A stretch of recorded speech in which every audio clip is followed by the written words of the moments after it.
You're watching Maverick Media.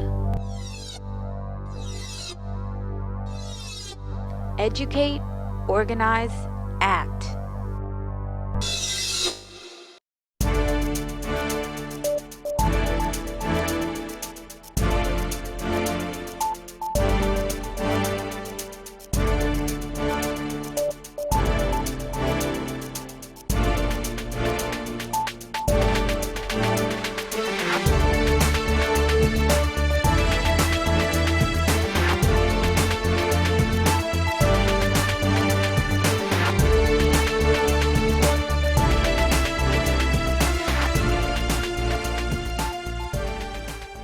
I'm a little worn out. I had to come from Berkeley to Fresno and gave a talk this afternoon at noon in Fresno to a convention of conservatives. And I debated a guy named Victor Hansen. You all know him? Or Victor Mark Hansen? Yeah, no. I don't know about that. But anyway, it was kind of exhausting to do that, you know. All those American Gothic faces glaring at you like that. Actually, they were very gracious and fairly warm and all that. And, I kicked his ass. Don't worry. No. Okay. So and one of your kind members, Tamara Wolford, came all the way down all the way up to Fresno and drove me here today. She's in the audience.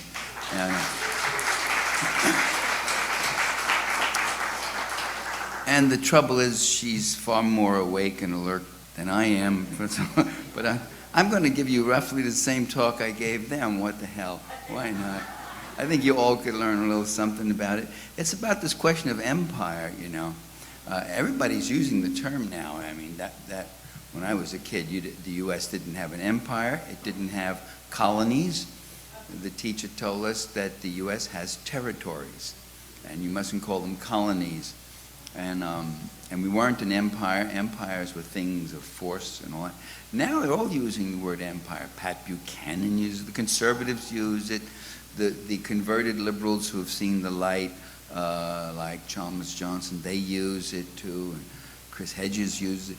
Empire.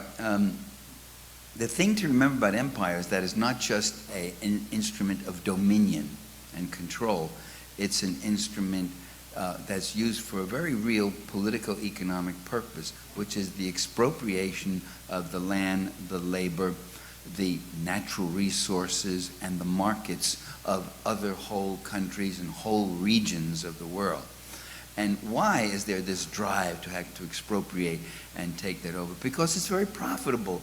It's very profitable for me if I can come in and reduce you all to peonage and have you working at 7 cents an hour to make certain commodities for me or whatever. It's very profitable for me to come in and take the oil or flax or diamonds or copper or tin or uranium or gold or silver, whatever the hundreds and hundreds of natural resources out of the earth and take them for myself to market at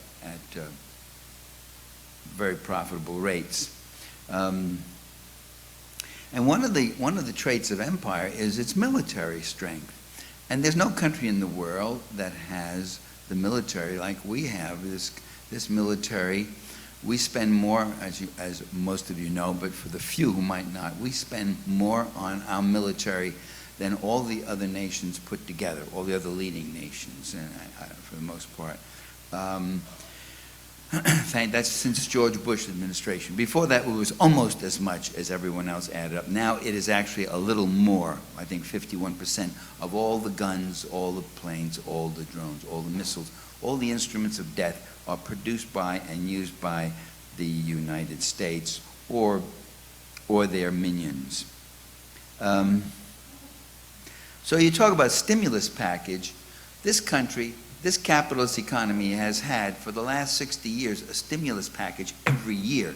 Every year since 1946, they've had the largest single item in the discretionary budget was the military expenditures. Military expenditures are contracted out and farmed out and broken up and pieced out into almost every congressional district in the country, so that you've got this built-in constituency in Congress, too, voting for all of this. And it's an empire, of course, without colonies. We don't do direct expropriation. We're not Brits who walk around with swagger sticks and take over India, you know. And that's a very good example of looking at empire, talking about empire, making whole movies about empire without talking about its political, economic realities. Did you ever see the movie Gandhi? And the impression you got, what's this all about? Why are they fighting each other? Well, apparently what we got is these snotty little Brits who are walking around with their swagger sticks, who like to lord it over other people, and the Indians who are kind of pissed off and just don't want these guys in our neighborhood. That's all. And I said, what's the conflict about? The conflict is really about the British ruling interests are making a lot of money out of India, and they've made millions and billions for over 100 years. This was the jewel of the crown. The jewel, when they talked of the jewel of the crown, they meant India. And it was hurting the Indians that in the 19th century, the Indian per capita earnings in India dropped by 50% from 1808, 1809, right up through to 1850, 1860. And that was done, there was a forced de-industrialization. The great textile centers of Dhaka and various other places, a lot of our terms, our textile terms are Indian terms, right? Kashmir, palsy, no, what is that? Paisley. Palsy is what I got. Paisley and the like. So, what? Madras, thank you. I knew there was another one. The Madras shorts, they're called Madras Bermuda, right? And they got called years later, they were called. So you see, there are very real material interests, and these never get talked about. Whether you're doing an analysis, whether you're having a talk on it, whether you're having a panel, or whether you're having a movie about it, they never talk about the political realities. Cui bono, as the Romans said. Cui bono. Who benefits? Who gets it? Who grabs it? And who pays for it? And the colonialism, as I say, is not the British type. It's neo-colonialism or neo-imperialism, where the country nominally has its constitution and its symbols and its currency and all that sort of thing, but it doesn't have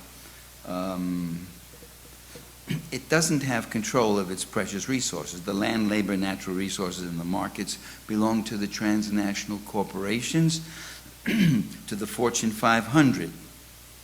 And what it does is it brings great profits for the few and great impoverishment for the people of these countries. Bill Clinton's comment just last week, did you all see that? Where he said, golly, he was down in Haiti and he said, golly, we made a mistake wiping out Haiti's rice production. We thought we'd get them off agriculture and they'd make it all up with industrialization. First of all, who gives you the right to make these kinds of transformative decisions about this country?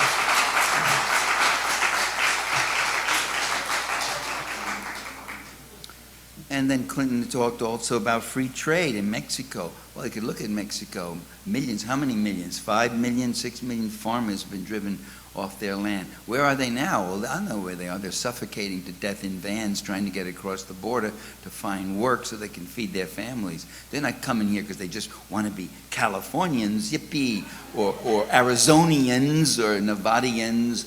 They're coming here because they're looking for work to be able to feed their families, and they've been driven off.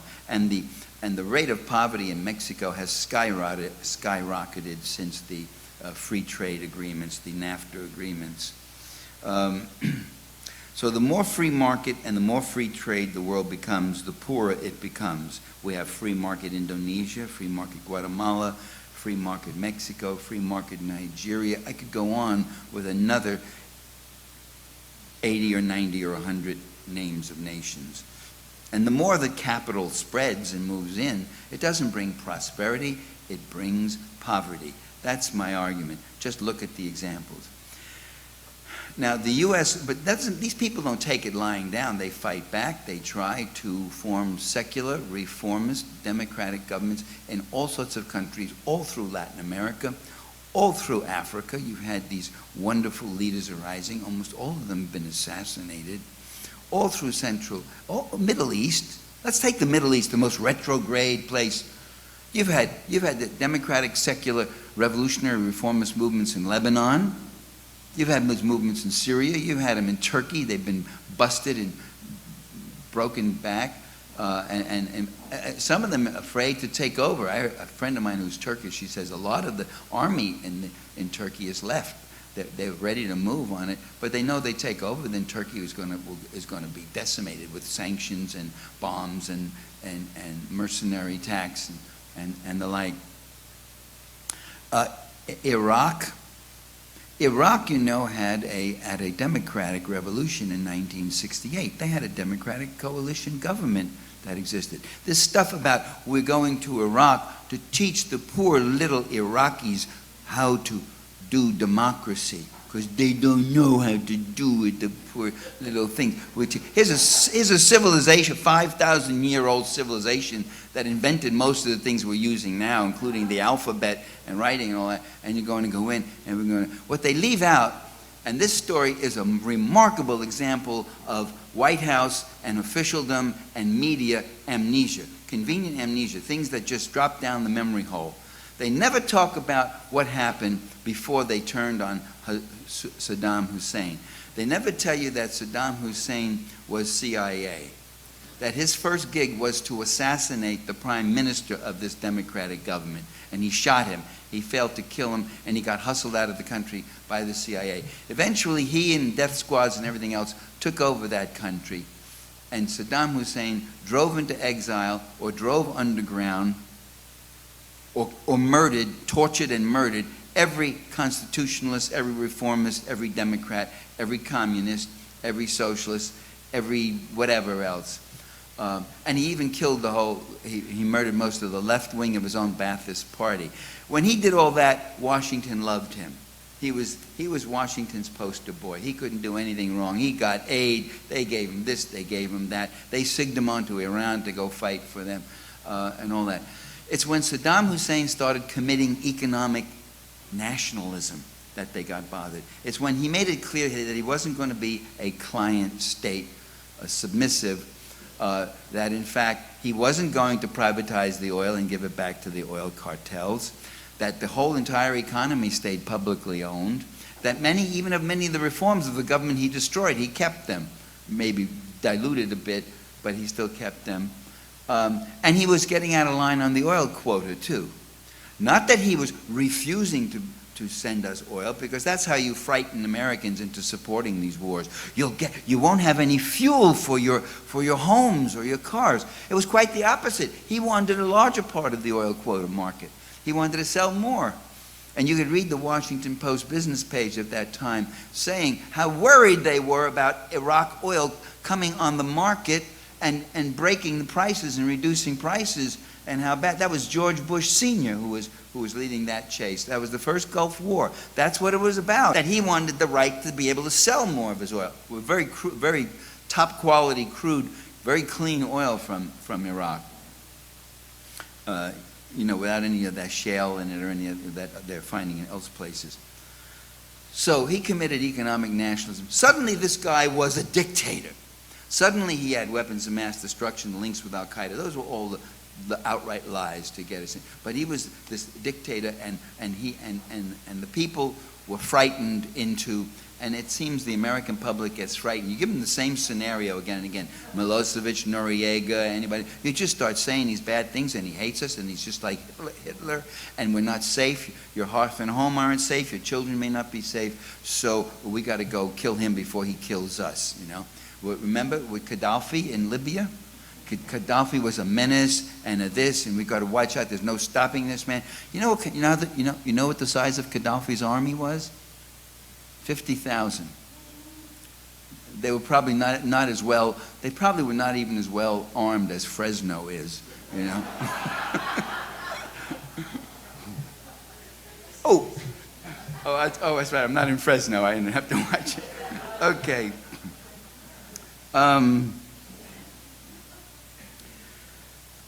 So U.S. rulers have attacked many countries in Latin America, Africa, Middle East, Asia, but only those that have attempted reformist or revolutionary governments, or only those who maybe not, I mean, Saddam Hussein was hardly a lefty, but any country that was trying to be self-developing and self-defining, any country that was trying to get out from under this corporate, transnational, new world order, free trade, corporate capitalist global system.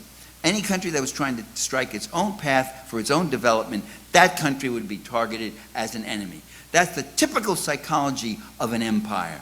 The empire can see only two kinds of countries, you see? Satellites, and that includes these allies who are compliant and take a junior role, and the like. And if one of those allies even raises a question about our military venture, like the French did in terms of the 2000, the war against Iraq, you remember?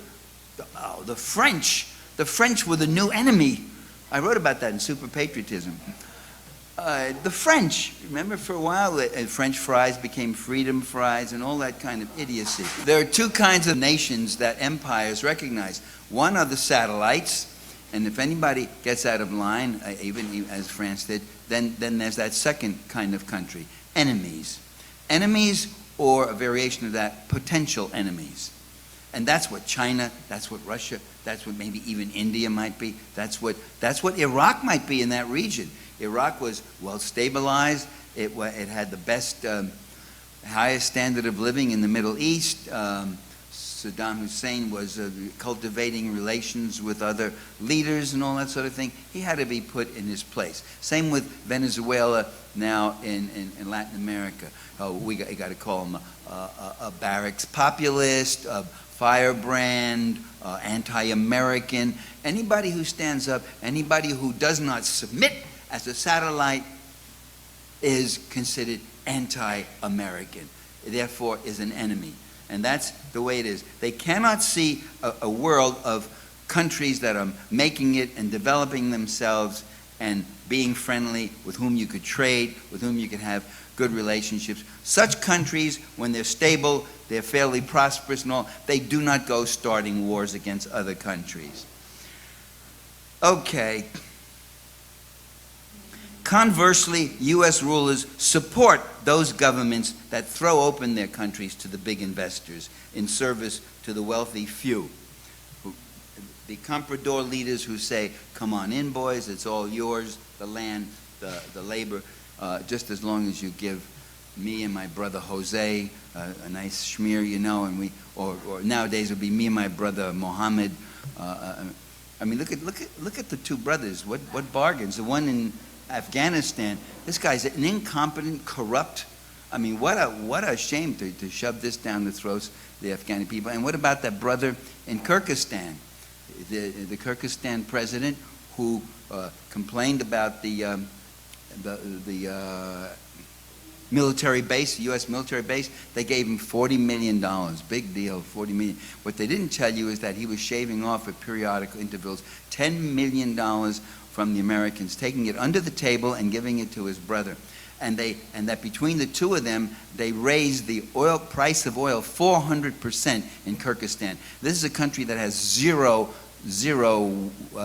temperature weather much of the year, and fuel is a matter of life and death. That's why those people are out there now. They're absolutely desperate.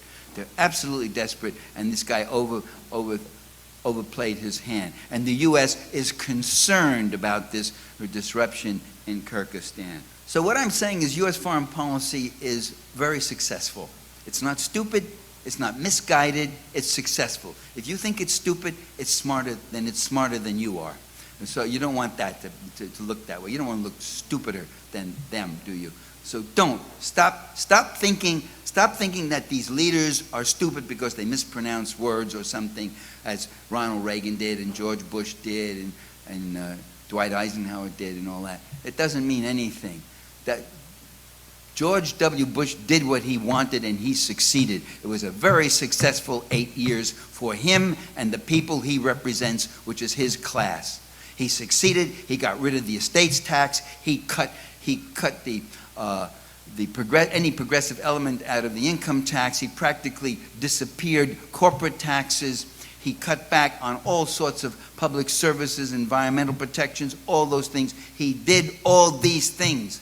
He packed those courts with young right-wing ideologues while the Democrats are sitting there talking about, well, we could get along. We could probably learn to work together, and worried about their next election, each of them getting elected. These guys have pumped this country with narratives and images and scenarios about how they've got to do these things, that this will bring back American virtues, this is American values, and this is all for you, and these Hollywood and Washington, D.C. and New York elites look down on you, and so forth. They pump this pseudo-conservative populism at people.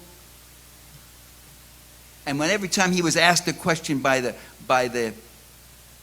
I don't know if any of you noticed that about George W. Bush, every time he was asked a question by the media, by the press conference, he had an answer. Anything of an ideological thing, he had the party lying down. He didn't go, duh, well, heck, shucks, I don't know. That wasn't George Bush. That was the George Bush of some people's imaginations. So they were very successful at what they're doing. This empire is very successful. Empires are also very costly affairs.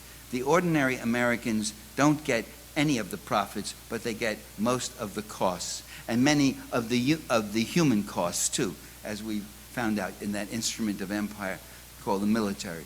We spend and we spend and we spend, especially the conservative administrations. They spend and spend, and then they turn around with perfect aplomb and say, these liberals and progressives just want to spend and spend and run up a debt. It's kind of amazing, the audacity. They have a real advantage over us, which is they can lie and lie and lie. I mean, they just can lie, and it does, and it's total manipulation, and they believe it. Ronald Reagan, when he came into office, the national debt was $800 billion. When he left office, the national debt was $2 trillion. Let me point out that $1 trillion is not 10 billion. Okay? I just remember hearing an announcer on the air saying, they were talking about, they were talking about billions, and she said, now a billion, now don't forget a billion is 10 million. And she said, and the other announcers were, the other one sitting there going, yeah. I think this is a local show, you know, the guy should have been doing the weather or something, but he goes, yeah. And she said it twice, yeah. Now, a billion is 10 million. No, a billion is not 10. You know it's 10 million? 10 million is 10 million. And a billion isn't 100 million either. That's 100 million. A billion is 1,000 million. Ooh. Okay. And so with the trillions, now we get the trillions. Trillion is 1,000 billions. Gee, trillions are the new billions, aren't they? Okay, Bush Sr. came in. We got a debt now at 2 trillion. Bush Sr. comes in, and 2 trillion becomes 5 trillion in 4 years. He had only 4 years. Clinton came in, and the one good thing he did was he actually balanced the budget and produced a surplus for a couple of years. And on its way, we could have actually abolished the debt. Bush Jr. came in, and he took it from 5 trillion to almost 12 trillion. It's actually more. I think it's 13 trillion now. And Obama is producing deficits that are really at record levels. Now, George W. never vetoed a single spending bill.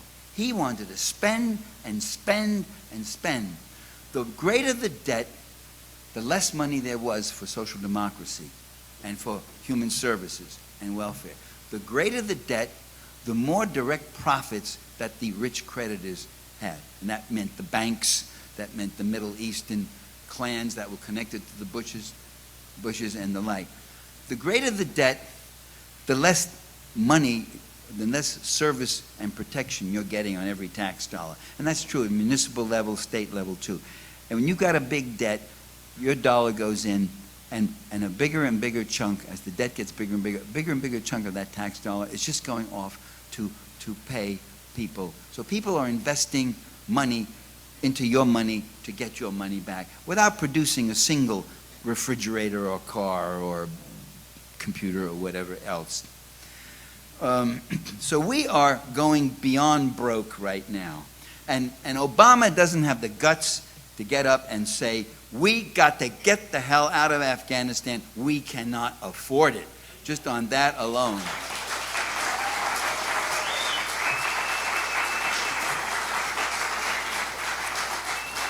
While we are destroying that country, it is destroying us, this war and this debt.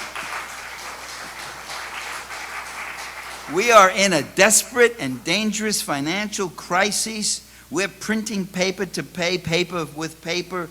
We're bleeding the taxpayers and bloating the bankers. Enough of this stuff. Enough. The empire is presented as a shield to the republic. In fact, the empire is a succubus. It sucks off, it feeds off the republic, and it's driving us into peonage. So, empires also, the empire feeds off the republic. Where the hell else is the empire going to get its money from? It's going to go stop an aircraft carrier, say, hey, aircraft carrier, give us some money. No, the aircraft carrier got its money from our tax dollars so it can go around and prowl around in oceans it has no business being in the first place. Spending money like it is going out of style. While you got municipalities, we got Berkeley, California, where they're thinking of closing a couple of the warm pools. Well, a friend of mine suffers from very serious disabilities. One of the best reliefs she gets in form of exercise she can get is in one of those pools. They're going to close them down to save what? To save a measly, I don't know, $40,000 or something in their budget. This is what we got now. These municipalities, state governments, county governments, all of them begging around desperately, going off the cliff here, cutting back. And who gets cut? The most vulnerable people get cut. That's what the empire is doing to us. And the empire also subverts our rights. The Republic is under siege in regard to individual rights, the Patriot Act, renditions, suspension of habeas corpus, that whole psychology and mentality of siege. So this Republic is one in which public services are going from bad to worse. Fiscal viability is going from worse to unimaginable. A serious crisis and a breakdown. Same story everywhere you go, with a few exceptions. A few states have balanced budgets, I think 3. So how do the empire builders get the American people to go along with this? They do it mostly by using fear. They do appeal to pride. They say, we're the greatest country in the world, it's our responsibility, we have to, we've been thrusted into this leadership position, and this is supposed to get our national ego up, and we're supposed to get all puffed up and feel like we're really important. But what really gets results is fear, convincing people that they are beset by enemies and political demons from abroad. And that's, the war on terrorism has replaced the war on communism. Is Obama really serious when he went to Afghanistan and talked to the troops? And he said, you guys are fighting the terrorists here and keeping them tied up and unable to bring the war to America. You remember he said that? He's as bad as Bush in saying that. Do you really think that these terrorists haven't attacked us because they couldn't spare 3 or 4 suicide bombers to come into our cities? So we wanted to blow up your subway, but we just tied down in Afghanistan.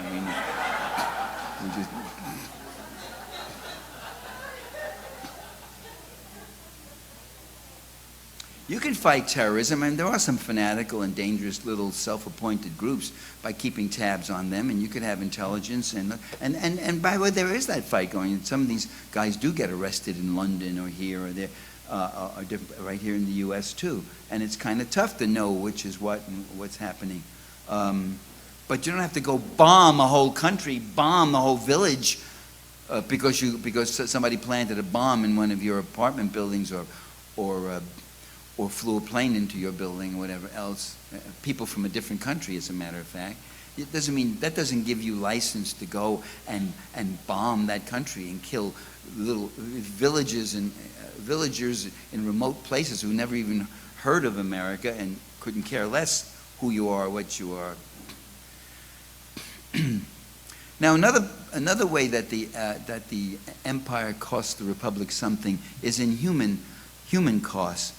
The men and women who serve in the armed forces come disproportionately from blue-collar and lower middle-class background. They come from families with limited funds.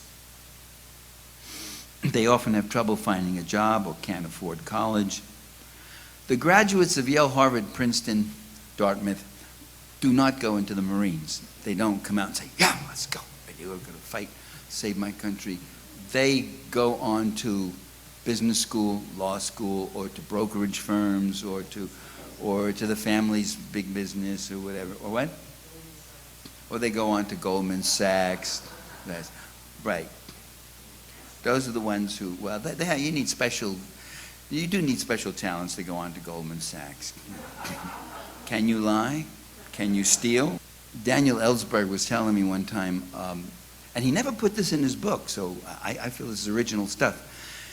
He told me when he was, in government and he was starting to have all these questions and the Pentagon Papers, he said there were classifications of security, levels of security that are so classified that we don't know of them. I mean, what we know is what? Confidential, secret, top secret. Isn't that it? 3. He says there are 4 or 5 more that, and you can't even say, and you never say, and you come out, and he wouldn't say to me.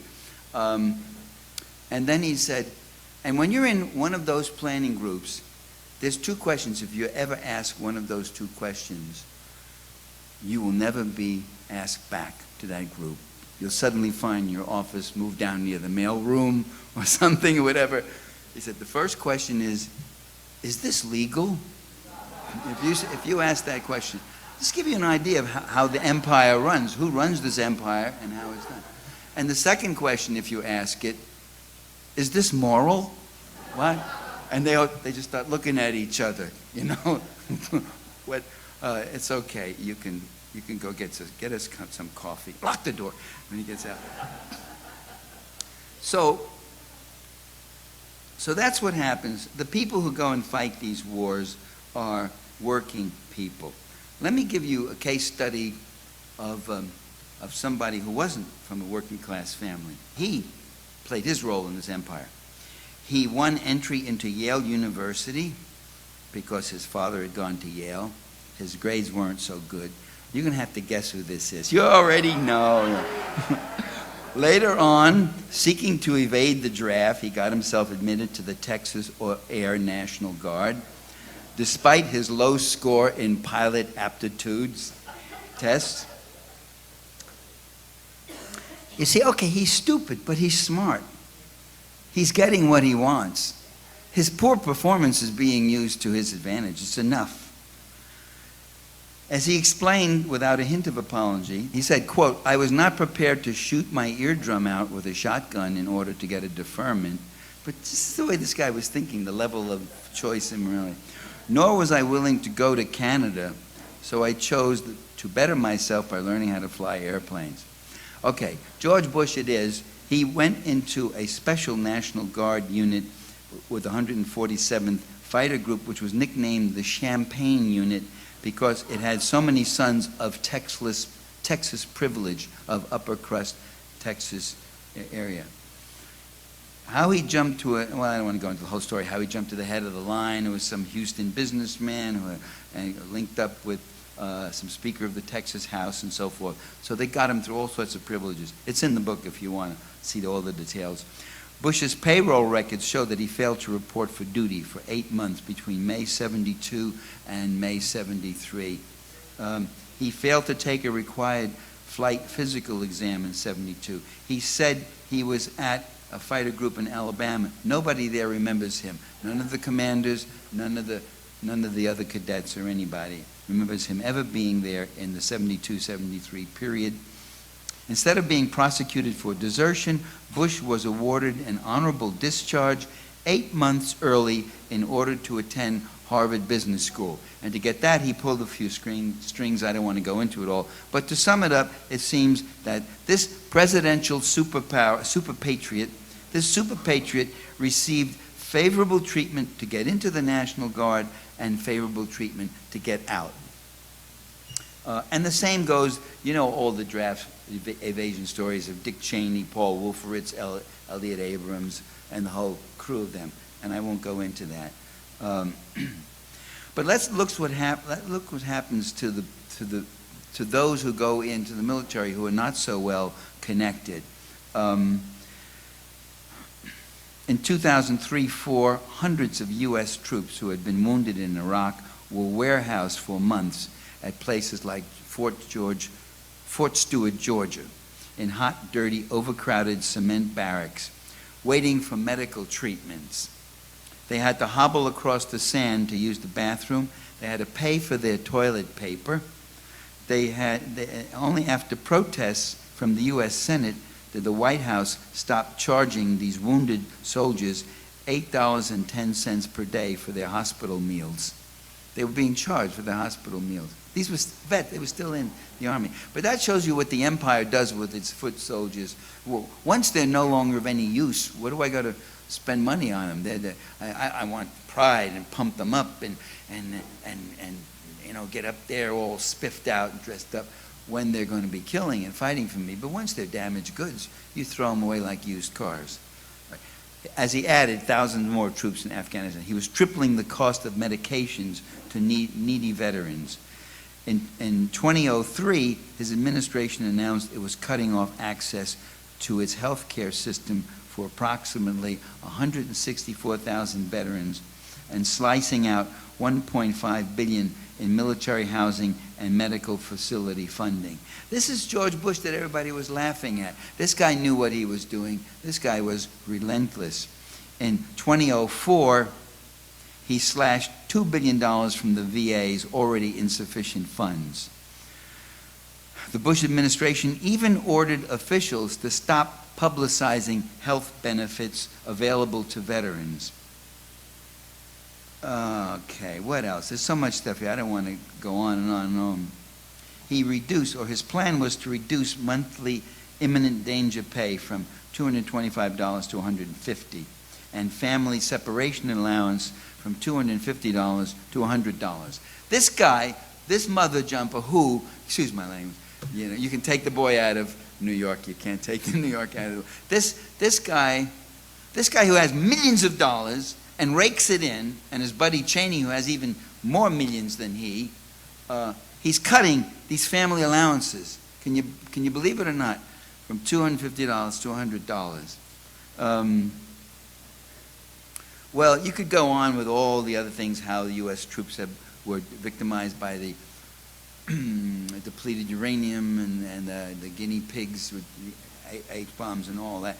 But the whole story of how the empire has victimized its own military personnel is, there have been a couple of books on it, but there's more that could be, much more that still could be said. The GI Bill, as it was mentioned, as Steve mentioned, what I've pointed out is, I remember the original GI Bill. I remember a whole generation that were preoccupied, and it was an issue, it would be in the newspapers all the time, about the veterans from World War I. I knew World War I veterans, they were in my family too, and how these boys came back after World War I and they ended up selling apples on street corners. You remember that? It was an iconic image. There used to be pictures of it. The Hearst newspapers used to have drawings of this poor veteran standing, apples, 5 cents. You've seen photographs of that in those books about the 1920s and such. And that became the issue in 1945. The end of the war was coming, and said, are our boys coming back now here in World War II? Are they going to end up selling apples? And instead we got that wonderful bill. Congress outdid itself, called the GI Bill, and it enabled about 9 million American troops to go into trade schools, college, and other things, and into professions. And it gave a shot in the arm to the economy. That really was one of the things that saved the economy from what everybody was expecting, a bone-crushing depression was going to come. Once the government stops these 80% military spending. I mean, 80% of its entire budget was military. And once another 10, 12 million Americans come back looking for jobs, it's going to be a catastrophe. Well, it wasn't. It opened up a whole new prosperity, a whole new use of talent and capabilities and markets and such. Today's GI Bill is a pale shadow of its original one. Today you have, and some of you know this better than me, but you have veterans from Iraq and Afghanistan saying, you don't get enough, you have to take out loans, big student loans, you end up deeply in debt when you come out. I have to take a job, part-time job, 2 part-time jobs. It just isn't worth it. So they're quitting. A lot of them are quitting. This was the reason they went in the first place. It was the hope to be able to get a college education when they got out. So they've nickeled and dimed, and they've shaved them, and they rolled them back, and they've cut in that way too. This is what and there's only, you see, ladies and gentlemen, there's only one thing that the ruling interests throughout history have ever wanted. There's only one thing, and that's everything.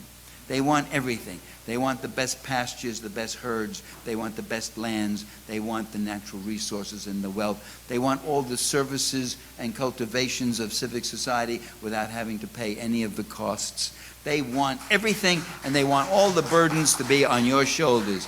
And this is what we've got to fight, and this is what we've got to make people aware of. The battle is a battle for consciousness. And it's a battle not just about this issue or that issue or doing this good thing or that good thing, but talking to people about the ruling ideology, how we are being victimized by that ruling ideology, and how this empire is destroying our republic. Thank you very much.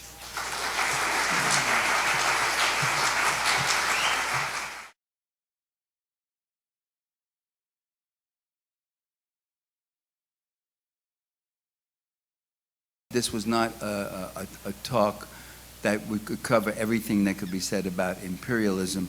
I disagree that racism is the moving force and the major concern. One of the wars that were fought by the U.S. was to completely destroy Yugoslavia, which is a very white country. They'll kill their white cousins and their mothers if the money gets in the way. The war in Europe was a war against white Germans. So it's not what racism is. The very first buddings of European imperialism were against other white people, which was Eastern Europe, and Eastern Europe was seriously stripped. And the oldest imperialism that the Brits have pursued is with a white country, and that's Ireland. For 600 years, Ireland, they're as pink and white as the Brits are. So here's the way I think racism works. They don't all get together and say, hey, let's get together, let's expend all this, let's get these armies down there so we can kill a lot of colored people. That isn't it. They may use that to incite their troops. They may use that to win support from the population. And yeah, look, once I come into your country in Africa and I kill your men, I destroy your mills, I break down your small little mines that you got, I burn your houses, I rape your women, I spit your kids on bayonets and all this. I got to justify that and say, well, they're moral inferiors, they're savages, they would kill us if we gave them 1 inch, they would just kill us. So we're just, protecting ourselves. Yeah, the victimizer always inverts. So racism at a very early stage of colonial expansion, racism becomes very functional. It's an interesting dynamic because take the Philippines. When the U.S. went into the Philippines, it was mostly markets. The whole idea of expanding was to take this ripe empire that belonged to Spain and pluck it. It was just ready to fall from the... Took Puerto Rico, Cuba, and the Philippines. They went into the Philippines. The whole fight for those years, the U.S. industrialists they thought it was the Pacific. It turned out it wasn't. It was Latin America more and even Europe. But for years they talked about getting to the Pacific markets. Get those goddamn Brits and Germans and French out of there so we can take over those markets. And the Philippines were going to be a stepping stone.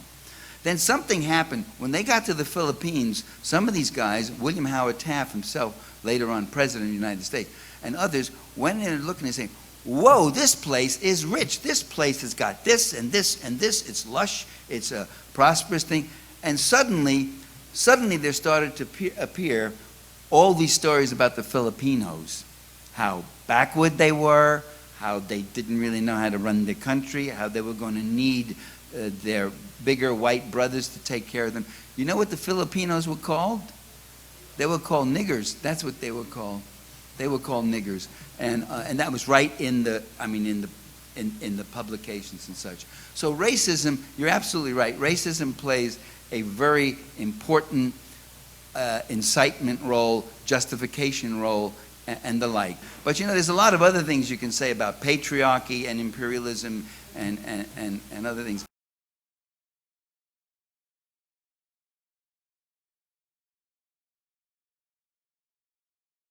And your question was loaded. Go on.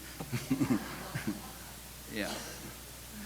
No, but let me make a point here. The accoutrements of classic Nazism or fascism are not necessarily. The ruling class learns certain things too. Let's take Italy. When Italy wanted to resolve its conflicts, the Federazione Nazionale and all those guys, the money guys, they got a Mussolini, and he was up there with his chin out and his jack boots on and this and that, vogliamo la guerra, and all this stuff and all these salutes and all that crap. And what did he do? He got in there and he smashed every newspaper, he smashed every press, printing press and the like. Now, when they want to do it, they don't have a Mussolini and stomping and that. They have a Berlusconi. He wears a business suit. He goes, ciao, ciao, and he smiles. He doesn't smash the press. He owns the press. He bought them all up, you know. He doesn't have to smash them. So they learn how to cloak their fascist class interests in this veneer of, democracy, sort of.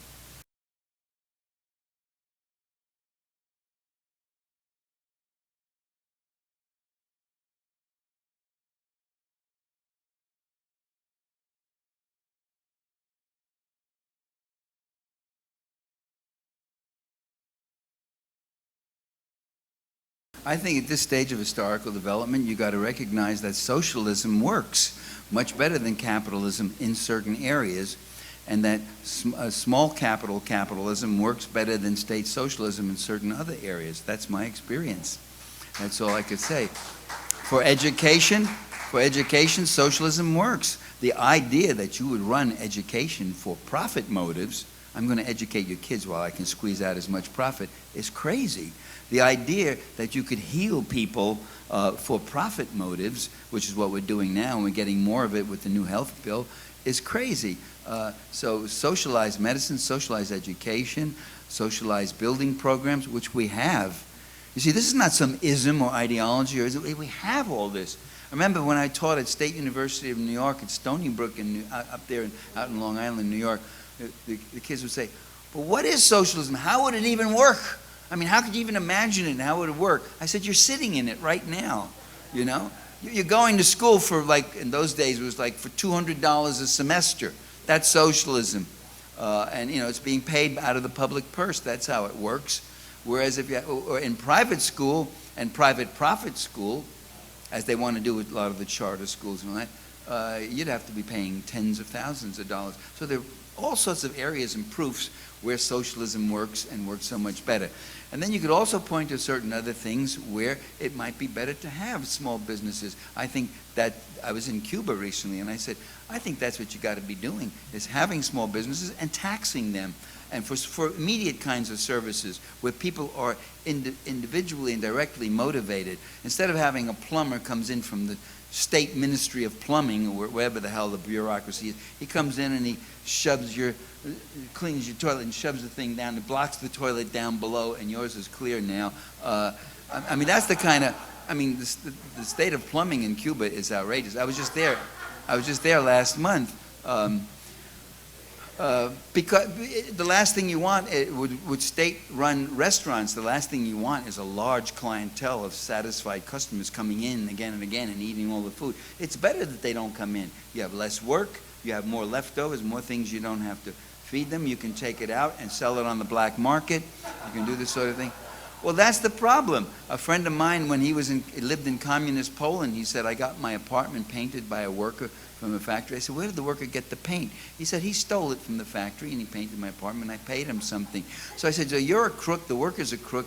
Why can't the state capitalize some people and say, look, we're going to give you 500, or whatever it is, 5,000 zlotys a month for 6 months until you get it going on your own and you can go paint. That guy would go out and paint. That plumber would fix that thing more correctly. In other words, there are times where at this stage of historical development, I think you have to look and say, what would be the best way to do this, and what would be the least expensive and most efficient? And again you would find on things like transportation, housing, education, medical care, which are all the things that really mean something vital.